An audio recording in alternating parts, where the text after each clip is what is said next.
My brothers and sisters, have you ever wondered, am I on the path Allah wants for me? Sometimes life becomes confusing. You're doing your best, but you're still unsure. Is this what Allah wants? Is this truly guidance? Let me share with you 7 powerful signs that Allah is guiding you and leading you to what is best for you, even if you don't see it clearly right now. One of the most powerful and perhaps surprising signs that Allah is guiding you is when you begin to feel uncomfortable with your sins. This shift doesn't always happen suddenly, and it's not always dramatic. Sometimes it begins subtly, like a whisper in the heart, a quiet heaviness after something you used to do without thinking twice. Where once you might have spoken harshly to someone and moved on without regret, now you feel a sting of remorse. Where you once engaged in actions that displeased Allah without much reflection, now you feel a sense of unease, a quiet voice inside you asking, was that really the right thing to do? This internal discomfort, this sense of guilt or restlessness after sin is not a sign that you've become weak. It's actually a sign that your heart is still alive, still connected to its creator, still receptive to divine light. This feeling of being unsettled after doing something wrong is one of the greatest gifts Allah can place in a person's heart. It's a spiritual sensitivity, a kind of built-in compass, and not everyone has it. When Allah wants good for someone, He allows them to see their mistakes clearly, and more importantly, to feel their weight, not to crush them, but to soften them, to help them turn back before the heart becomes hardened and silent. You see, the real danger in life is not in committing sins. Sins are part of being human. Even the most righteous people, even the prophets made mistakes, but they turned back to Allah. The true danger lies in becoming comfortable with those sins. When the heart stops reacting to disobedience, when guilt fades away and a person feels no need to seek forgiveness, that's when the soul is in real trouble. That's when the heart becomes veiled, covered over by layers of heedlessness, and the person may continue down a path that leads further and further away from Allah, all while thinking everything is fine. But when you feel guilt, when you feel the pain of regret, even if you keep slipping up, that's a sign that Allah is still guiding you. It means your heart still recognizes truth. It still wants to return. And that desire to return is a light in itself. Don't ignore it. Don't push it away out of shame. Use it. Sometimes we think that because we sin, Allah must be angry with us, that we're no longer worthy of being guided. But that's not true. In fact, the ability to feel guilt, to sincerely say, I shouldn't have done that, and to make an effort to stop, is itself a response to divine mercy. Allah is giving you a window of opportunity. He's giving you a reminder. He's reaching out to you through your conscience, and He's inviting you gently but firmly to come back. It's easy to feel unworthy when we slip again and again. Shaitan takes advantage of our regret and tries to turn it into despair. He whispers, you've messed up too many times. Don't bother asking for forgiveness anymore. But remember, that's not Allah speaking. That's the voice of hopelessness. And hopelessness has no place in the heart of a believer. If you ever find yourself crying over a mistake you made, or if your heart sinks after remembering a sin, even one from years ago, know that this is a sign of Allah's kindness. It's His way of keeping you close. It's His way of waking you up.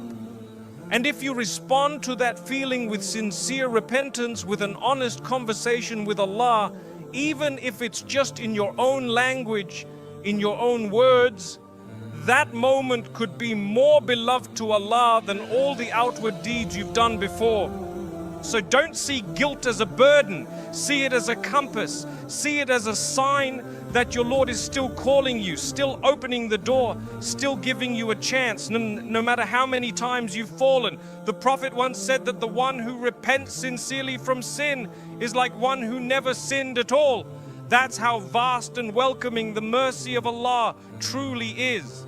Guidance doesn't always come with lights and dreams and miracles. Sometimes it comes as a quiet discomfort after doing something you used to enjoy. Sometimes it comes as tears in the silence of the night. Sometimes it's that moment when you sit with your head down, ashamed of yourself, but determined to change. That is the beginning of a guided heart. Another beautiful and deeply personal sign that Allah is guiding you is when your heart begins to feel a quiet pull towards the prayer, towards the Qur'an, towards remembrance. It's not always loud, it's not always dramatic. Sometimes it begins as a small thought in the back of your mind. I should pray now. Other times it's a strange desire to hear the words of Allah, even if you don't understand every verse. It's a moment of stillness in a chaotic day where your soul just wants to connect. This isn't something that just happens randomly. It's not a coincidence. It's not your own doing. This is Allah softening your heart and drawing you closer to Him in the most gentle way. You see, when Allah loves someone, He opens the door to worship. And one of the greatest forms of worship is salah, the 5 daily prayers. It's not just a ritual, it's a divine appointment between you and your Creator. So when you find yourself wanting to pray, even if you're struggling to do it on time or perfectly, that desire itself is a sign. It means that something inside you is waking up. The soul is remembering its source. The heart is longing for the peace that can only come from being in conversation with Allah. Think about it. The world is full of distractions. There are endless things pulling us away from remembrance. And yet, you feel a strange pull to pause and bow down. In the middle of life's noise, you feel this quiet urge to find a prayer mat, to raise your hands and say, "Oh Allah, I need you." That's not just a thought, that's guidance, that's love, that's divine mercy reaching your heart. And it doesn't stop with salah. You might find yourself wanting to open the Qur'an, not because someone told you to, but because your heart craves it. Even if you read slowly, even if you don't understand everything, there's a sense of comfort in just reciting. The words feel familiar, they feel safe. That's not just literature, that's your soul recognizing the words of its maker. Many people think that being guided means suddenly becoming religious overnight, but that's not how it works for most. Guidance often comes in quiet waves. You start noticing that skipping a prayer doesn't feel right anymore. You miss Fajr and your heart feels uneasy all day.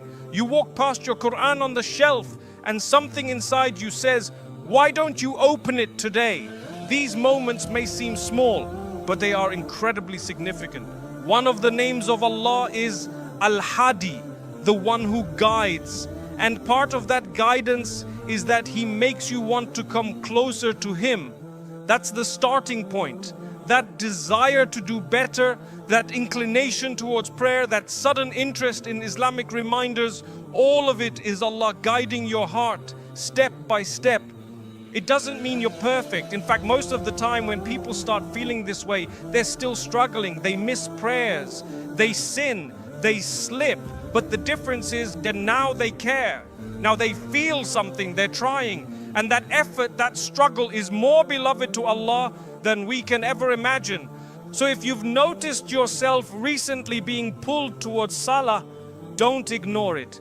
If your heart feels comfort when you hear the Qur'an, don't brush it off. That is your soul responding to guidance.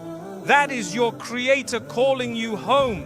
And every time you respond, every time you pray, every time you open that book, you are walking a path that leads to peace, to purpose, and to Allah's pleasure. Never underestimate the power of being drawn toward worship. In a world that constantly tries to distract us from our Creator, if your heart still turns toward Him, even for a few moments a day, that is not weakness.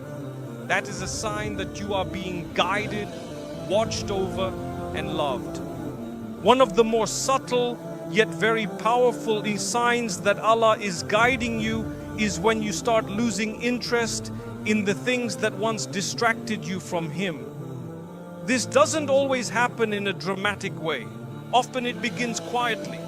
Things you used to enjoy, the places, the conversations, the content, the company, slowly stop bringing the same kind of satisfaction. They don't fill you like they used to. They feel empty, maybe even pointless. That shift in your heart, that discomfort in places you once felt comfortable, that's not just emotional change, it's a spiritual realignment. It's Allah pulling your heart away from distractions so you can make space for His remembrance. You see, the world is full of things designed to steal your attention. Endless entertainment, superficial friendships, mindless scrolling, gossip, materialism. It all numbs the soul while keeping you busy. And for a while you might not even notice. You think it's harmless. You tell yourself, I'm just passing time. But when Allah begins to guide you, He doesn't just point you toward what's good. He also begins to detach you from what is harmful, even if it doesn't look harmful on the surface. That's how gentle His guidance is. He changes your taste before changing your habits. He makes the dunya feel bitter, so you start longing for something sweeter. And that sweetness is in His remembrance. You might start noticing that you can no longer enjoy certain conversations. Backbiting feels ugly, and your soul feels heavy afterwards. You may sit in gatherings or environments that once excited you, but now you feel out of place. You open certain apps or watch certain shows, and afterward, instead of satisfaction, you feel regret, a kind of internal restlessness. That discomfort is a sign, not a punishment, not anxiety. It's Allah nudging you away from what harms your heart and toward what heals it. And here's something important to understand. When Allah wants to bring you closer to Him, He sometimes removes things from your life that you thought were good for you. You may lose friendships that were filled with gossip or negativity. You may suddenly feel uninterested in worldly conversations. You may even start questioning how you're spending your time, something that never used to bother you before. This process can feel lonely. It can even feel confusing. You might ask, why don't I enjoy the same things anymore? Or, why do I feel so distant from the people around me? But in truth, this is one of the most precious stages of spiritual growth. When Allah clears your space so He can fill it with something better. He removes distractions to make room for connection. Think of it like a person recovering from unhealthy food. At first, the healthy options might seem bland. You may crave what you were used to. But as your system adjusts, you start to appreciate purity. Similarly, when your heart begins to leave behind the noise and distractions of the world, it starts craving peace, sincerity, and the remembrance of Allah. So if you've started losing interest in things that waste your time, harm your heart, or pull you away from your deen, don't panic. Don't see it as something wrong with you. See it as a sign of your heart being purified. See it as Allah protecting your time, your energy, and your soul. Because when Allah guides you, He doesn't just add light, He also removes darkness. And sometimes that means pulling you out of places you never realized were dimming your faith. This is a moment to be grateful, even if it feels uncomfortable. Because what comes next, once the noise fades away, is clarity, is peace, is nearness to the one who never distracts, never disappoints, and always delivers, Allah. When you begin to lose interest in what once consumed your time, the meaningless conversations, the excessive entertainment, the environments that distract more than they nourish, you are not becoming antisocial. You are not boring. You are not falling behind in life. In reality, your heart is simply being reoriented toward its true purpose. And that shift often comes quietly, even without you realizing it. Allah, in His mercy, is slowly turning your gaze inward, helping you see the difference between noise and nourishment, between temporary pleasure and lasting peace. That growing discomfort with distraction is not random. It's a deeply spiritual process. You may find that the things which once made you laugh now leave you feeling drained. The gatherings that once excited you now feel heavy, even pointless. You begin to crave depth over amusement, sincerity over entertainment, solitude over noise. At first, it may feel like you're losing part of your identity, especially if you built your lifestyle around these distractions. But in truth, you are not losing yourself. You are finding your true self, the one that was always meant to live with purpose, with presence, with remembrance of the Creator. And yes, this journey can feel isolating. Friends may not understand. You might feel like you no longer fit in. But this disconnection is not a sign of spiritual failure. It's a sign of elevation. Allah is refining your circle. He's narrowing your environment.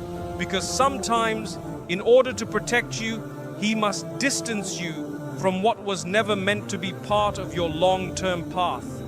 And here's something deeply beautiful. As you detach from these distractions, your soul begins to breathe again. You may find joy in silence, peace in prayer, satisfaction in simplicity. You begin to see life more clearly, how precious time is, how fleeting this world is, how generous your Lord has always been.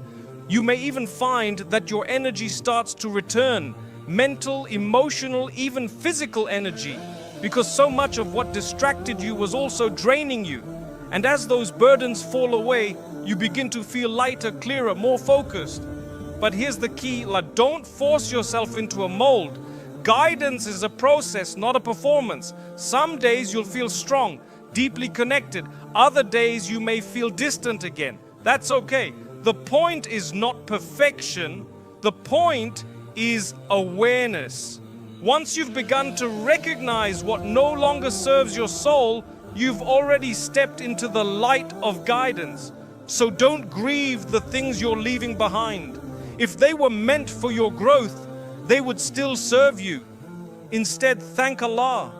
Because in a world where distraction is everywhere, if He has given you the clarity to step back, reflect, and seek Him more, that is a sign that you are among the guided. And that clarity, that pull away from distraction is not the end. It's just the beginning, and the beginning of a deeper, more meaningful relationship with your Creator, one that no worldly pleasure can replace. One of the most misunderstood signs of Allah's guidance is this: when He begins to guide you, life doesn't necessarily become easier. In fact, it might become harder. This confuses many people. You try to turn your life around, you start praying, you give up old habits, you distance yourself from negative influences, and just when you expect things to get better, they don't. In fact, you may face more hardship, more emotional struggle, more unexpected trials than ever before. And deep down, you might wonder, I'm trying so hard to do the right thing. Why is Allah testing me now? But here's the truth, my brothers and sisters. Being tested is not a sign that you're far from Allah. It is often a sign that you are coming closer to Him. When Allah loves someone, He prepares them, He strengthens them. And the path to strength is not comfort, it's struggle. Just like muscles grow under resistance, your faith grows when you are tested. And Allah, in His infinite wisdom, tests those whom He wants to raise to higher levels. The Prophet, the most beloved to Allah, faced the most severe tests. He lost children. He was insulted, boycotted, threatened, driven out of his home, wounded in battle, and yet he remained patient, optimistic, and full of trust in Allah. So don't mistake your hardship for abandonment. In fact, it could be the opposite. It may be that your trial is a sign of divine attention, a form of purification, a means through which Allah draws you closer, wipes away your past sins, and builds your reliance on Him alone. Sometimes these tests shake us. A loved one falls ill, a job is lost, a relationship breaks, a secret struggle becomes overwhelming. In those moments, Shaitan whispers, "Where is your Lord now? You've been praying, haven't you? You've changed, and this is your reward. But remember, these whispers are lies meant to separate you from the one who is in fact holding you up during the storm. Allah never promised that life would be easy, but He did promise that He would never leave you. And when He tests you, it's not to punish you, it's to wake you up, to reshape your priorities, to draw your heart away from relying on the creation and back to relying fully on the Creator. Think about this. When do most people turn to Allah with sincerity? Not when everything is going perfectly, but when they are broken, when they've tried everything else, when they are desperate for answers. That's when hearts become humble. That's when tongues begin to sincerely pray. That's when people remember how near Allah truly is. And perhaps the most beautiful part is this: when you go through hardship while on the path to Allah, every moment of pain is counted, every tear is seen, every silent prayer is heard. Even your exhaustion, your sleepless nights, your heavy heart, it's all being recorded, all being rewarded. Nothing is wasted with Allah. In fact, the Prophet taught us that the believers' affairs are always good. If something pleasant happens, they're grateful, and that's good for them. And if something difficult happens, they're patient, and that too is good for them. This is the unique blessing of faith, that even pain has purpose. So if you're going through hardship after you've started changing your life for the better, don't doubt yourself. Don't assume Allah is displeased with you.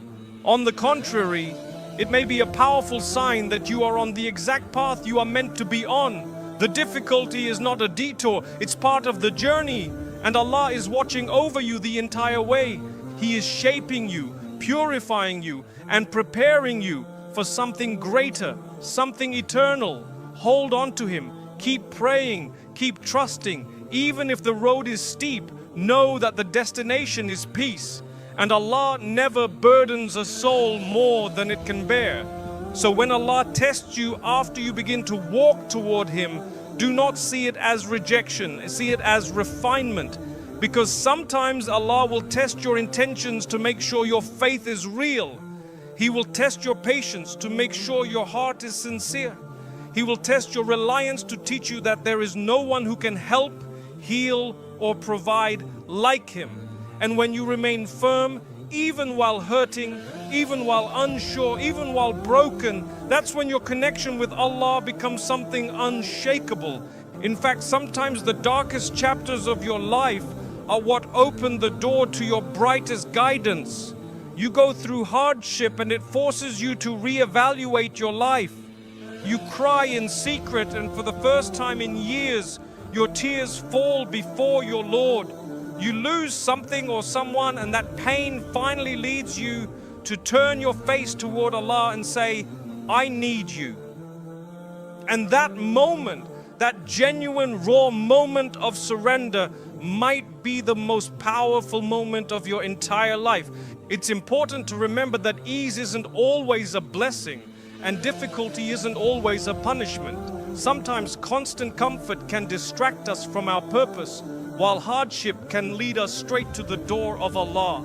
How many people lived years in heedlessness only to be awakened by one single test, one illness, one heartbreak, one failure, and suddenly their life turns around. They begin praying, they begin asking, they begin knowing Allah. If you're going through that phase right now, if life feels harder even as you try to become better, do not be disheartened.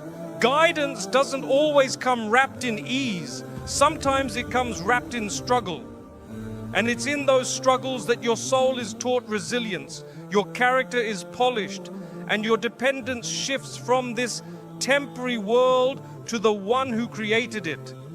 You'll find that during trials, your du'as become more sincere. You stop rushing through your prayers. You cry more. You speak to Allah more. You ask for things not just with your tongue, but with your heart. That's not weakness. That's transformation. That's Allah turning you into someone stronger, someone purer, someone who no longer lives life asleep, but walks consciously in remembrance. And there's another gift hidden in trials.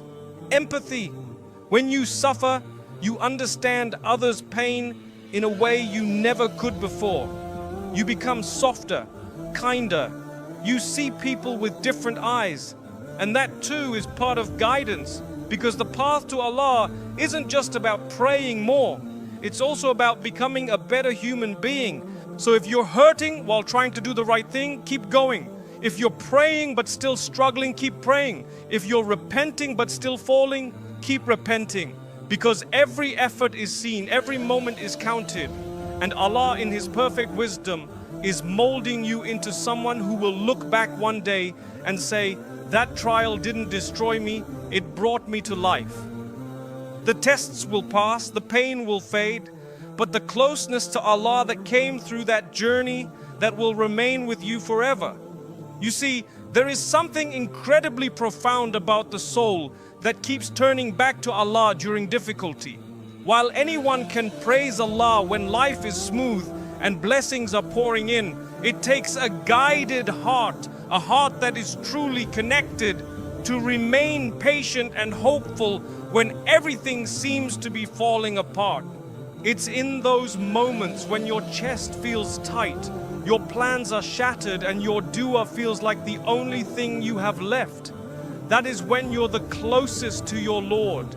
That is when the angels are recording your every breath, your every tear, your every whispered plea. Allah Himself tells us that He is near to the one who calls upon Him. And how beautiful is it that when life closes every door in front of you, the door of Allah remains wide open. These tests, they're not random. Allah doesn't test you to see you break. He tests you to build you, to reveal your potential, to polish away the layers of self-reliance, ego, laziness, or heedlessness. So what remains is a servant who is humble, sincere, and fully aware of where strength actually comes from. Sometimes, the only way to truly know Allah as the most merciful is to experience moments when you're at your lowest and He lifts you. To truly believe He is the provider, you might have to face a moment where nothing else provides. To know He is the protector, you may have to walk through fear and still feel safe. This is why, for the believer, hardship is never wasted. It's never without meaning. Every difficulty you endure with patience becomes a seed of reward in the hereafter.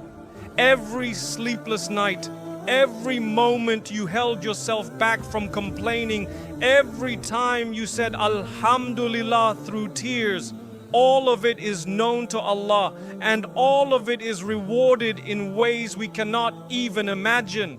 And sometimes you won't see the fruits of your sabr, your patience, right away. Sometimes it will feel like the test is stretching endlessly. You'll wonder when it will end, when the ease will come, when the relief you were promised will finally arrive. But remember, Allah never breaks His promise. And sometimes the relief doesn't just come after the trial, it comes through it.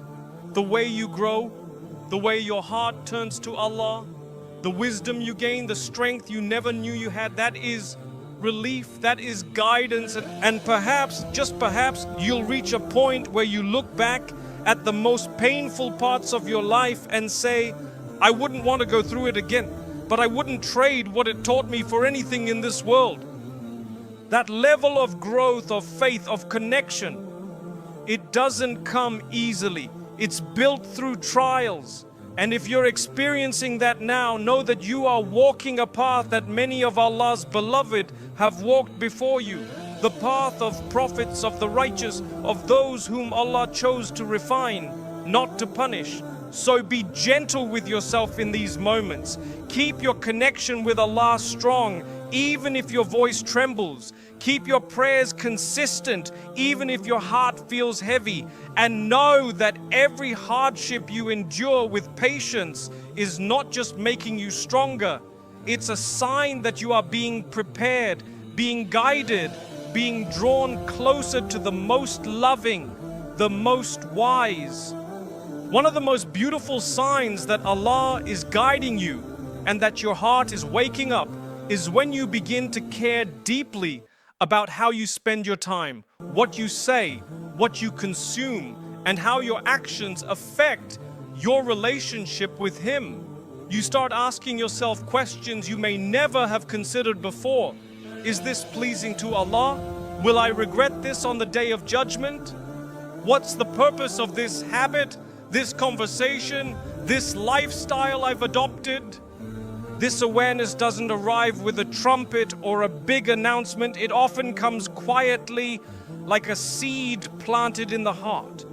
But once that seed takes root, you begin to feel its effects everywhere. You might start looking at your daily routine differently. Time that used to be lost in meaningless distractions suddenly feels precious. You begin to sense that every hour is an opportunity, not just to get through the day, but to build something eternal. You stop seeing Salah as a task to check off a list and start seeing it as a moment to recharge your soul. You begin organizing your day around your prayers rather than squeezing them between everything else. And what's happening here is something extraordinary. Allah is placing barakah in your time, but also purpose in your soul. That shift from mindless living to intentional worship is a sign of divine guidance. You also begin to notice how carefully you speak. Jokes that were once casual begin to feel inappropriate. You become more aware of backbiting, of sarcasm, of negativity in your speech. Why? Because you're no longer living just for today. You're thinking about your scroll of deeds. You're thinking about the people you might have hurt. You start to think before you speak, not out of fear of judgment from others, but out of concern for your accountability before Allah. Even your thoughts start to change. You reflect more. You begin to catch yourself in moments of pride, of anger, of envy, and instead of feeding those thoughts, you challenge them. You ask Allah to help you purify your heart. You recognize that the real battle isn't just what happens around you, but what happens within you. This kind of transformation doesn't happen because you read a quote or watched a lecture. It happens because Allah is guiding you, because He has placed spiritual maturity in your heart. And that maturity doesn't always mean you become outwardly perfect. It means you become inwardly honest. You're more aware of your flaws, more committed to improving, more conscious of the limited time you have in this world. You realize that this life isn't just about achievement, recognition, or material comfort. It's about preparing for a moment that everyone will face, the moment we return to our Creator. And once that realization becomes real to you, it changes everything. You no longer want to waste your nights numbing your heart with distractions. You don't want to sleep through Fajr like you used to. You're not interested in being around company that drags your soul downward. It's not arrogance, it's clarity. It's knowing that life is short and you don't want to lose your focus. And here's the beautiful thing, this care, this sensitivity, this growing discipline, it's not a burden. It's actually a mercy. It protects you. It keeps you spiritually awake in a world that's designed to keep you asleep. It ensures that when you stand before Allah on the day of judgment, you can at least say, I tried, I struggled, I cared. Because in the end, that's what matters most. Not perfection, but sincere effort. So if you've started to care more about your habits, your words, your time, your accountability, even if it feels uncomfortable, even if you're still learning, know that you are being guided. That's Allah working on your heart, refining your soul, preparing you for something far greater than this world can offer. This awareness is not self-imposed pressure, it's spiritual elevation, and it's a gift worth holding on to with everything you have. One of the clearest signs that Allah is guiding you, truly guiding you, is when obedience no longer feels like a burden. It starts to feel like peace. You see, in the beginning, turning to Allah can feel hard. It might feel like sacrifice. You're letting go of habits you've carried for years. You're saying no to things that used to bring you comfort. You're trying to restructure your day around prayer, your thoughts around sincerity, your actions around taqwa. It's not easy, not because obedience is inherently difficult, but because you're unlearning what the world has taught you and relearning what your soul always knew, that you were made to submit to Allah. But then something begins to shift. You start to notice that the very things you once struggled with now feel grounding. You begin to look forward to Salah, not just because it's an obligation, but because it gives you a moment of quiet in a noisy world. You start reciting Qur'an not because someone told you to, but because your heart genuinely longs to hear the words of your Creator. You begin choosing what pleases Allah, not out of fear alone, but out of love, a love that's growing with every sincere effort you make. That's guidance. It's when your soul starts to taste the sweetness of faith, when you begin to feel a sense of relief after doing what Allah loves, even if it comes with struggle. You lower your gaze, and instead of feeling restricted, you feel free. You give up a bad habit, and instead of feeling deprived, you feel dignified. You avoid a sinful environment, and instead of feeling excluded, you feel protected. That's the paradox of obedience. From the outside, it might look like you're giving things up, but on the inside, you're gaining more than you ever had before. You gain clarity, you gain stability, you gain a sense of purpose that the world could never give you, because you're no longer living for people's approval or your own ego or material achievements. You're living to please Allah, and that brings a type of peace that doesn't fade with circumstances. This peace isn't just emotional, it's spiritual alignment. Your heart, your mind, your body, they all begin to move in sync with your higher purpose, and suddenly you feel less conflicted. The guilt begins to fade, the confusion quiets down, your du'as become more honest, your thoughts become more pure, you begin to carry yourself with more humility, more calm, more awareness. And what's most amazing is that this peace doesn't come because your life becomes perfect. It comes because your heart finds contentment in submission. Even when you're tested, you're no longer as shaken. Even when things don't go your way, your first response is Alhamdulillah. Even when you sin, you're quick to seek forgiveness and get back up, because you know that obedience isn't about being flawless. It's about being faithful. The Prophet, peace be upon him, said that there is a sweetness in faith that only the believer tastes, and this is part of it. When Allah guides your heart to truly embrace obedience, it becomes a source of comfort, not conflict. You start wanting to do what's right, not just because you should, but because it feels right. You no longer ask, how much do I have to do to get by? But instead, how much more can I do to please Allah? That change in mindset, Shin, from obligation to devotion, from guilt to gratitude, is a gift. And it doesn't come from your own willpower alone. It's Allah placing sakina, tranquility, into your soul. It's Him rewarding your efforts with something far more valuable than anything this world can offer, inner peace.